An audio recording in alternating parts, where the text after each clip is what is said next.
આ બધું અંદર લઈ આવો થોડા ઉમરામાં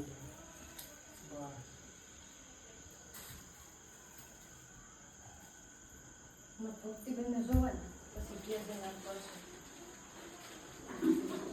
આ કા ભરીએ લઈ જવાનું છે કયા કામ સંજયભાઈ હા એ લાય કૌશિક ને એલા કેટલા વાગ્યા તમે પૂછશો અહીંયા ઢસા દઈને જાયજો કા ભરીએ એ તો ફોન કરી દેજો અમે તો અડધી રાતે હા એ આપણે 11 વાગે પર ફોન કરશું એટલે ચોકડી આવશે હાલો અમે મંદિર સુધી જઈ આવું. હા મંદિર સુધી જાઓ ત્યાં દીવો બત્તી ને એવો દીવો ને કરો તમારી હાથે અગરબત્તી ને ધૂપ ને કરો